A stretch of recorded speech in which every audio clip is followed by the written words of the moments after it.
Assalamualaikum Sobat Yakin Islam. Tahukah Sobat, pada zaman dahulu ada pemuda yang tidak terkenal di bumi tapi terkenal di langit. Pelajaran tentang ketakwaan, keimanan, dan kebaktian seseorang juga bisa dicontoh hanya dari seorang pemuda biasa bernama Uwais Al-Qarni. Ia merupakan pemuda yang terkenal di langit karena keimanan dan ketakwaannya kepada Allah Subhanahu wa Ta'ala. Uwais Al-Qarni adalah seorang pemuda dari Yaman yang hidup di zaman Nabi Muhammad SAW.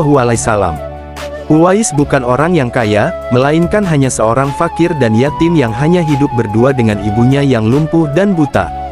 Sehari-hari, Uwais hidup dengan mengandalkan penghasilannya dari menggembala domba. Hasil yang ia dapatkan hanya cukup untuk makan ibunya. Sedangkan apabila ada kelebihan, terkadang ia gunakan untuk menolong tetangganya yang juga kesusahan. Selebihnya Uwais sering berpuasa. Hidupnya hanya ia gunakan untuk beribadah kepada Allah Subhanahu wa Ta'ala dan berbakti kepada ibunya, karena ayahnya sudah lama meninggal. Uwais selalu merasa sangat sedih setiap kali melihat tetangganya yang lepas pergi menemui Nabi Muhammad SAW. Ia belum pernah menemui beliau padahal dirinya sangat ingin bertemu. Namun, di saat yang sama ibunya tidak bisa ia tinggalkan. Saking cintanya kepada Nabi Muhammad, ketika ia mendengar ada yang melempari Rasulullah hingga membuat giginya patah, Uwais turut mematahkan giginya dengan batu hingga patah. Hal ini ia lakukan sebagai bentuk kecintaannya yang mendalam kepada Nabi Muhammad yang bahkan belum pernah ia temui itu. Ia selalu bertanya-tanya, kapankah ia bisa bertemu dan memandangi wajah beliau dari dekat. Akhirnya, pada suatu hari ia ungkapkan semua isi hatinya kepada ibunya dan meminta izin untuk bisa bertemu dengan Nabi Muhammad SAW. Ibunya pun mengizinkannya untuk pergi ke Madinah. Ibunya berpesan kepada Uwais, "Pergilah wahai Uwais, anakku. Temuilah Nabi di rumahnya, dan bila telah berjumpa dengan Nabi, segeralah engkau kembali pulang." Dengan hati yang sangat gembira, ia akhirnya tiba di Madinah. Di depan pintu rumah Nabi Muhammad SAW ia mengetuknya. Setelah pintu dibuka, ternyata yang menyambutnya bukan Rasulullah sendiri, melainkan Aisyah. Saat itu Nabi sedang berada dalam peperangan sehingga beliau tidak bisa menemuinya.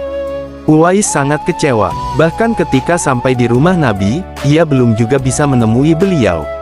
Ia ingin sekali menunggu Nabi pulang dari medan perang, namun ia teringat dengan pesan ibunya yang menyuruhnya segera pulang ketika sudah bertemu beliau. Dengan berat hati, akhirnya Uwais memilih untuk mematuhi ibunya dan kembali pulang tanpa pernah bertemu dengan Nabi Muhammad SAW. Ketika Nabi Muhammad pulang dari pertempuran, beliau menanyakan kepada Aisyah tentang orang yang mencarinya dan ia pun menceritakannya kepada Nabi. Aisyah menjelaskan bahwa ada seorang pemuda dari Yaman yang datang ingin berjumpa dengan Rasulullah. Namun, karena ibunya sudah tua dan sakit-sakitan, ia tidak bisa menunggu kedatangan Nabi dan memilih untuk pulang. Nabi Muhammad SAW lalu menjelaskan bahwa pemuda itu adalah penghuni langit. Beliau juga menceritakan kepada para sahabat, kalau kalian ingin berjumpa dengan dia, perhatikanlah ia mempunyai tanda putih di tengah telapak tangannya. Beliau juga menyarankan untuk meminta doa dan istighfar darinya, sebab ia adalah penghuni langit dan bukan penduduk bumi. Bertahun-tahun kemudian, Khalifah Umar ingat dengan sabda Nabi tentang pemuda yang terkenal di langit. Sejak saat itu, Umar selalu mencari kehadirannya dalam rombongan khalifah yang datang dari Yaman. Hingga suatu saat ia benar-benar bertemu dengan pemuda tersebut. Khalifah Umar dan Ali datang ke perkemahan Uwais dan menemuinya. Keduanya lalu membuktikan perkataan Nabi tentang tanda di telapak tangan Uwais. Dan benar saja, tanda putih itu ada padanya. Umar dan Ali lantas meminta Uwais untuk membacakan doa dan istighfar untuk mereka, namun ditolak oleh Uwais, seraya berkata, "Sayalah yang harus meminta doa pada kalian."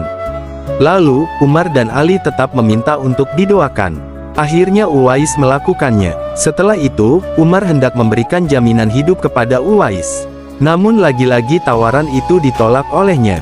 Ia berkata, "Hamba mohon supaya hari ini saja hamba diketahui orang. Untuk hari-hari selanjutnya, biarlah hamba yang fakir ini tidak diketahui orang lagi." Beberapa tahun kemudian, Uwais meninggal dunia. Anehnya, proses pemakamannya dihadiri oleh ribuan orang yang berebut untuk merawat jenazahnya. Penduduk kota Yaman tercengang. Orang-orang yang mendatangi pemakaman Uwais bukanlah orang yang mereka kenal. Padahal semasa hidupnya, ia sangat miskin dan tidak memiliki apa-apa. Lantas bagaimana bisa ribuan manusia ini datang untuk mengurus jenazah dan pemakamannya? Berita tentang keanehan pemakaman Uwais Al-Qarni ini menyebar dengan luas. Akhirnya penduduk Yaman tahu bahwa Uwais Al-Qarni ternyata bukanlah penduduk bumi, ia adalah pemuda yang terkenal di langit.